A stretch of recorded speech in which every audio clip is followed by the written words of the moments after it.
ഇതിൽ മുഹമ്മദ് ഖാസിം എന്ന MSF നേതാവാണ് ഈ കേസിലെ ഇര. അദ്ദേഹം കൊടുത്ത പരാതിയിൽ ഇന്ന് വരെ പോലീസ് കേസെടുത്തിട്ടില്ല. പോലീസ് കേസെടുത്തിരിക്കുന്നത് വേട്ടക്കാരായ CPM എന്ന് പറയുന്ന പാർട്ടിയുടെ നേതാവ് ഭാസ്കരൻ മാഷ് കൊടുത്ത പരാതിയിലാണ്. അതിൽ കേസെടുക്കാത്തപ്പോഴാണ് ശ്രീ പാറക്കൽ അബ്ദുള്ള മുൻ MLA മുൻകൈ എടുത്തുകൊണ്ട് കേരള ഹൈക്കോടതിയിൽ ഇത് സംബന്ധിച്ച് പരാതി ഫയൽ ചെയ്തത്. ആദ്യം പോലീസിനോട് റിപ്പോർട്ട് തേടി. ഇപ്പോൾ പോലീസ് ഹൈക്കോടതിയിൽ സമർപ്പിച്ച അഫിഡവിറ്റിൽ പറയുന്നത് ഇടതു പാർട്ടിയുടെ ഗ്രൂപ്പുകളിലാണ് ഇത് പ്രത്യക്ഷപ്പെട്ടതെന്നാണ്. അതിലെടുത്തു പറയുന്നു റെഡ് എൻകൗണ്ടർ, റെഡ് ആർമി, പോരാളി ഷാജി, അമ്പാടിമുക്ക് സഖാക്കൾ എന്നിവരുടെ ഗ്രൂപ്പിലാണ് ഇത് കണ്ടതെന്ന് പറയുന്നു.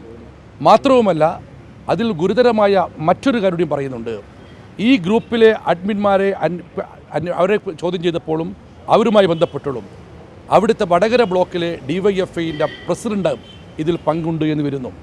പക്ഷേ പോലീസ് എടുക്കുന്ന നടപടി, ഒരാളെ കൊല ചെയ്യാൻ ഇന്നോവ കാറിൽ കുറേ ആളുകൾ വന്നു കഴിഞ്ഞാൽ ഇന്നോവ കാറിൻ്റെ പേരിൽ കേസെടുക്കുകയും കൊലയാളിയെ പിടിക്കാതിരിക്കുകയും ചെയ്യുന്ന അതേ നയമാണ് ഈ കാര്യത്തിലും വടകരയിലെ പോലീസ് സ്വീകരിക്കുന്നത്. ഇവിടെ ഇവരൊക്കെ തന്നെ ഇടത് ഗ്രൂപ്പിൽപ്പെട്ട ഗ്രൂപ്പുകളിലാണ് വന്നു എന്ന് പറഞ്ഞു. അതുമായി ബന്ധപ്പെട്ട് പോസ്റ്റ് ചെയ്തവരുടെ ഫോൺ പിടിച്ചെടുത്തു. ആടെ അറസ്റ്റ് ചെയ്യുന്നില്ല. ഇതെന്തൊരു നയത്? ഇതെന്തൊരു പരിപാടിയാണിത്? അതായത് ഫോൺ ഉപയോഗിച്ചവർക്കെതിരെ കേസില്ല, ഉപയോഗിച്ചവർ അറസ്റ്റ് ചെയ്യുന്നില്ല, ഫോൺ കസ്റ്റഡി എടുക്കുന്നു. കസ്റ്റഡി എടുക്കേണ്ടത് ഫോണല്ല, ഈ ഗ്രൂപ്പിലെ അഡ്മിന്മാരെയും അതിൽ പരാമർശിക്കപ്പെട്ട DYFI ബ്ലോക്ക് പ്രസിഡന്റിനെയും കസ്റ്റഡിയിൽ അറസ്റ്റ് ചെയ്ത് കസ്റ്റഡിയിലെടുത്ത് ചോദ്യം ചെയ്താൽ ഇത് കുറേ കൂടി വിവരങ്ങൾ പുറത്തു വരും. അതുമാത്രമല്ല, ഇതിനകത്ത് നിങ്ങൾ ആലോചിക്കേണ്ടത്, എന്നിട്ട് പോലും ഒരാളെപ്പോലും അറസ്റ്റ് ചെയ്യാനോ കസ്റ്റഡി എടുക്കാനോ പോലീസ് തയ്യാറാവുന്നില്ല. മാത്രമല്ല, ഈ പോസ്റ്റ് പ്രചരിപ്പിച്ചതിൽ മുൻ MLA KK ലതികയുണ്ട്, CPI നേതാക്കളുണ്ട്. ഇവരെക്കൊന്ന് തലോടി വിടുക പോലീസ് ചെയ്തിരിക്കുന്നത്. ഈ പോലീസിൻ്റെ നടപടി പരിഹാസ്യമാണ്, പൊതുജന മധ്യത്തിൽ ഏറെ അവഹേളനത്തിന് പാത്രമാകുന്ന ഒന്നാണ്. ഞാൻ പറഞ്ഞല്ലോ, ഇതിൽ ഇരയായ മുഹമ്മദ് ഖാസിമിൻ്റെ പരാതിയിൽ പോലീസ് ഇന്നുവരെ കേസെടുത്തിട്ടില്ല. പോലീസ് കേസെടുത്തിരിക്കുന്നത് ഇതിൽ വേട്ടക്കാരായ CPM എന്ന പാർട്ടിയുടെ നേതാവ് ഭാസ്കരൻ മാഷ പരാതിയിലാണ്. അപ്പോൾ നീതി കിട്ടാൻ വേണ്ടിയും ഇത്രയും കാര്യങ്ങൾ പുറത്തു വരാൻ പോലും ഹൈക്കോടതിയെ സമീപിക്കേണ്ട അവസ്ഥ ഉണ്ടായിരിക്കുന്നു. ഇത് പോലീസിൻ്റെ കൃത്യവിലോപത്തിൻ്റെയും അനാസ്ഥയുടെയും ഏറ്റവും വലിയ ഉദാഹരണമാണ്. മാത്രവുമല്ല, വടകരയിലെ പോലീസ് ആരെയോ പേടിക്കുന്നു.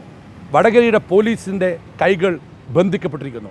ഒരു സംശയവുമില്ല, CPMൻ്റെ ഒരു പോഷക സംഘടനയെ പോലെയാണ് വടകരയിലെ പോലീസ് ഈ കാര്യത്തിൽ പൊടിച്ചുകൊണ്ടിരിക്കുന്നത്. ബ്ലോക്ക് പ്രസിഡന്റ് ഒരു അധ്യാപകനാണ്.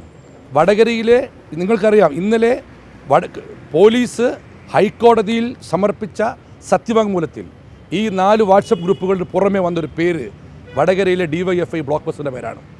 അദ്ദേഹത്തിന് പിടിക്കുന്നില്ല, അദ്ദേഹത്തിൻ്റെ ഫോൺ പിടിച്ചെടുക്കുന്നു. ഞാൻ പറഞ്ഞല്ലോ, കൊലപാതകയെ അറസ്റ്റ് ചെയ്യുന്നില്ല, കൊലപാതകം ചെയ്യാൻ വന്ന ഇന്നോവ കാറിനെ കസ്റ്റഡിയെടുത്ത് കേസെടുക്കുന്നു. അതേ നയമാണ്, അതേ പരിപാടിയാണ് ഈ കാര്യത്തിൽ വടകര പോലീസ് ചെയ്തിരിക്കുന്നത്. 100%. കാരണം എന്താ വെച്ചാൽ, ഇത് CPM കുറേ കാലങ്ങളായി നാട്ടിൽ ചെയ്യുന്നതാണ്. വ്യക്തിഹത്യ, വർഗീയ ധ്രുവീകരണ ശ്രമം, എന്തെങ്കിലും ഒരു വോട്ടിനോ നേട്ടത്തിനോ വേണ്ടിക്കൊണ്ട് എന്ത് വൃത്തികേടും നടത്താൻ മടിക്കാത്ത പാർട്ടിയാണ് മാർക്സിസ്റ്റ് പാർട്ടി. ഇതിലൂടെ ഇത് പൂർണ്ണമായും പുറത്തു വരുമെന്ന് CPM ഭയക്കുന്നു. CPMൻ്റെ ഭീതിക്കൊപ്പം വടകരയിലെ പോലീസ് നിൽക്കുന്നു. ഇതാണ് സംഭവിച്ചുകൊണ്ടിരിക്കുന്നത്. ഞാൻ ചോദിക്കട്ടെ നിങ്ങളോട്, പോലീസ് അത് ഹൈക്കോടതിയിൽ മുഹമ്മദ് ഖാസിം പാറക്കൽ അബ്ദുള്ള മുൻകൈ എടുത്ത് ഹർജി കൊടുത്തപ്പോഴേ ചെയ്യുന്നുള്ളൂ. ഇത് എന്തിനായിരുന്നു ഹൈക്കോടതിയിൽ ഹർജി വരെ കാത്തുന്നത്?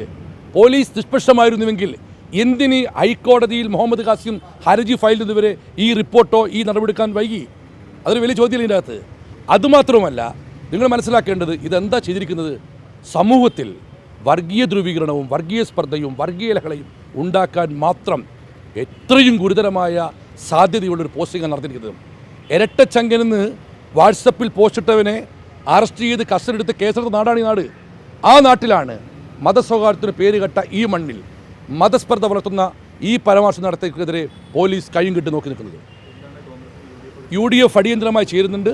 വടകരയിലെ പ്രതിഷേധ സമരം UDF ജില്ലാ കമ്മിറ്റി പ്രഖ്യാപിക്കും.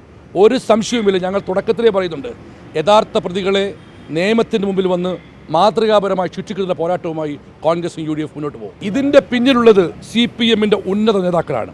CPM-ന്റെ ഉന്നത നേതാക്കളുടെ അറിവില്ലെങ്കിൽ സംസ്ഥാന കമ്മിറ്റി അംഗമായ KK ലതിക മുൻ MLA എങ്ങനെയാണ് ഇത് ഷെയർ ചെയ്യുക? ഇത് ഇവിടെ നിന്നല്ല, കേരളത്തിലുടനീളം സൈബർ കൊട്ടേഷനും സൈബർ ഗുണ്ടകളും ഉണ്ട് CPM-നും. അവരുടെ പ്രവർത്തനത്തിൻ്റെ ഫലമാണ് ഈ പോസ്റ്റും. ഇത് ഇവിടെ വെച്ച് നുള്ളണം, ഇല്ലെങ്കിൽ കേരളത്തെ കാത്തുകിടക്കുന്നത് ഏറെ അപകടകരമായ അവസ്ഥയായിരിക്കും.